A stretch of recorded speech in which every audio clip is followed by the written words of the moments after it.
یہ تینوں PM بننے کے لائق ہے یہ لوگ, کیونکہ ان کے پاس سیکولر سوچ ہے, اچھی ذہنیت ہے, اور یہ ایک دن آئے گا یہ ہمارے دیش کے پردھان منتری بھی بنے گے انشاءاللہ. اور جہاں تک ہو سکا ہم سیکولر سوچ رکھنے والے ہندو بھائیوں سے بھی اپیل کرتے ہیں, ہمارے دیش کو بچانا ہے, دیش کو ایک اچھا ملک بنانا ہے, ہماری ایک گنگا جمنا تہذیب ہے اس کو اجاگر کرنا ہے دوبارہ, تو ان لوگوں کا ساتھ دینا ہم کو بہت ضروری ہے. نہیں تو آج جس طریقے سے ہم مہنگائی سے مر رہے ہیں, ماب لنچنگ سے مر رہے ہیں, بلاتکاری سے مر رہے ہیں, بے روزگاری سے مر رہے ہیں, یہ سارے چیزیں تم لوگ خود دیکھو ہم نے کتنی بڑی غلطی کی ہے لوگوں کو ووٹ دے کے, ان کو اقتدار پہ لا کے. یہ سارے چیزیں آپ لوگوں کو سوچنا چاہیے تھوڑی دیر کے لیے. اور رہی بات دوسری, یہ بڑا کام ہوا ہے دلی میں انشاءاللہ, جس طریقے سے چل رہا ہے KCR صاحب کر رہے ہیں انشاءاللہ تعالی, بہت جلدی کامیابی وہ بھی ملے گی. لیکن آپ لوگوں کو یہ بھی بتا دوں میں, KCR صاحب ادھر دلی جا کے ان کے خلاف ان کی جن پتوں کو لگنے کی کوشش کرے تو ادھر جو ہے سو یہ جو بھاجپا کا پارٹی کا جو صدر ہے ادھر جو ہے سو TRS یعنی KCR کے خلاف وہ نکالا, اس سے کیا فرق پڑتا. یہ لوگ بوکھلاہٹ اور پاگل ہو گئے, ان کا دماغ کام ہی نہیں کر رہا بھائی. ان کو کیا صحیح ہے کیا غلط ہے یہ تک ان کو پتہ نہیں ہے. اب ان کو ہر طریقے سے ختم کیا جا رہا, ہر طریقے سے یہ ختم ہو رہے ہیں, اس لیے لوگ بوکھلاہٹ کا شکار ہو چکے ہیں, یہ لوگ پاگل ہو چکے ہیں, ان کو کوئی چیز سمجھ میں نہیں آ رہی. تو کھلے الفاظوں میں اور کھلا وان کر چکے ہیں KCR صاحب, ان کو وارننگ بھی دے چکے ہیں, 24 گھنٹے کا ٹائم بھی دے چکے ہیں. اگر سے 24 گھنٹے کے اندر سامان خریدا گیا اور وہ پابندی جو بھی ہے ہٹائی گئی تو ٹھیک ہے, نہیں تو ان کی اوقات ان کو دکھاتے بول کے کھلے الفاظوں میں بول دیے. یہ ہمارے لیے بہت اچھی بات ہے.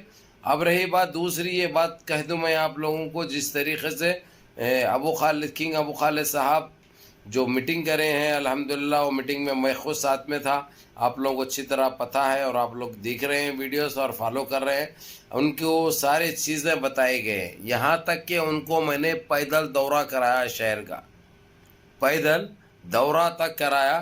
جتنا جو گند مچائے رکھے تھے یہ لوگ وہ ساری گندگی بتایا, تاکہ انہوں خود اپنے آنکھوں سے دیکھو, اپنے آنکھوں سے دیکھنے دو, دیکھ کے یہ طے کرنے دو, دیکھ کے یہ بتانے دو سارے خلیج کو کہ کتنی تکلیفیں ہم اٹھا رہے ہیں, کتنا ہم کو ستایا جاتا ہے, کس نظر سے ہم کو دیکھا جاتا ہے. یہ سارے چیزیں میں نے ان کو بتائے اور انہوں نے اپنے آنکھوں سے دیکھا ہے. تو بہرحال کہ میں آپ لوگوں کو یہی چیز بتا دوں, جب سے یہ کنگ ابو خالد ہو گئے اور ان کی جنرل سیکرٹری جو ہے دبئی کی پرنسس سے ہینڈ ہو گئی, وہ جو کام ہے جس طریقے سے کر رہے ہیں یہ لوگ, یہ ان کا تو بس ابھی اللہ حافظ ہے, سمجھے نا. کیونکہ یہ لوگ اتنا غلط کرے ہیں بھائی, میں الفاظوں میں بیان نہیں کر سکتا. یہ تو ہونا ہی تھا, ان کے ساتھ ہونا ہی تھا. ابھی آپ لوگوں کو تو اچھی طرح پتہ ہے, آج پھر دہراتا ہوں یہ ویڈیو کے اندر بھی, کرناٹک میں ہندوؤں کے ویزے بند ہو چکے ہیں. جہاں پہ پاسپورٹ پہ کرناٹک لکھے ہوا ہوتا ہے بینڈ کر دیا گیا ہے. کوئی مسلمان ہو یا سکھ ہو یا عیسائی ہو, وہ لوگوں کے لیے یہ پابندی نہیں ہے, ان کے ویزے کھلے ہیں. صرف ہندوز کے لیے بند کر دیے گئے ہیں. اس کی وجہ جس طریقے سے کرناٹک میں جو حجاب کو لے کر جو کوحرام مچایا تھا یہ لوگوں نے, جو آسمان کو زمین پہ, زمین کو آسمان پہ لے کے گئے تھے, جو تکلیف دی تھی, جو حسرتیں پہنچائی تھی, وہاں کے دکانوں کو لوٹا گیا تھا, وہاں پہ مساجد کی بے حرمتی کی گئی تھی, وہاں پہ مسلمانوں کو جو تنگ نظرے سے دیکھا جا رہا تھا, وہ ساری چیزیں یہ آنکھوں سے دیکھے ہیں. ابھی وہاں پہ حالانکہ نہیں گئے, وہاں کی وزٹ نہیں بھی, لیکن بہت جلد انشاءاللہ وہاں پہ بھی لے کے جاؤں گا میں.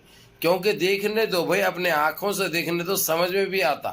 کب تک ہم برداشت کریں گے, کب تک ہم گونگے اور بہرے رہیں گے, نہ ہم کو سنائی دے رہا, نہ ہم منہ سے بول سک رہے ہیں. کب تک ہم اندھے رہیں گے بغیر آنکھوں کے, ہم کب تک رہیں گے بتائیے آپ لوگ. تو جو کچھ بھی ہے ان کو ان کے کفر کردار تک پہنچانا بہت ضروری ہے. اور انشاءاللہ تعالی وہ دبا کے کام چل رہا. اب آپ لوگ مہربانی فرما کر مہربانی یہ کریے آپ کے بھائی کے اوپر جس طریقے سے آپ لوگ میسیجیں کرتے ہیں وہ کیا ہوا یہ کیا ہوا, اگرچہ ویڈیو پوری دیکھے تو آپ لوگوں کو سننے کو بھی ملے گی اور آپ لوگوں کو پتہ بھی چلے گا, معلوم بھی ہوگا.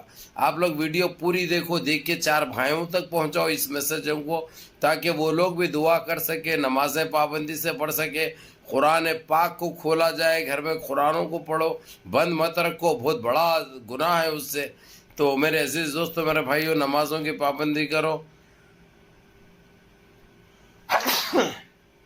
الحمدللہ نمازوں کی پابندی کرو اور روزے رہو اور اللہ سے گڑ گڑا کے اپنے گناہوں کی توبہ کرو. ہم نے جانے انجانے میں جو غلطیاں کی اللہ اس کو معاف فرمائے, اور جو ہمارے مرحومین گزر چکے اللہ ان کی جنت الفردوس میں اعلیٰ سے اعلیٰ مقام عطا کرے اور ان کی مغفرت فرمائے, اور جو بیمار حال ہے اللہ ان کو شفائے کاملہ شفائے جمیل عطا فرمائے, اور جو ہماری بہنیں بغیر شادی کے بیٹھے اللہ ان کو نیک صالحین جوڑے نصیب فرمائے, اور ہمارے جو بے روزگار بھائی ہے اللہ ان کو جلد سے جلد روزگار سے لگا دے, اور یہ دیش میں ہماری مسلمانوں کی حفاظت فرمائے اللہ سبحانہ تعالیٰ, اور ان پاپیوں کو ان درندوں کو نست نابود کر دے اللہ سبحانہ تعالیٰ, ان کو زمین بوس کر دے.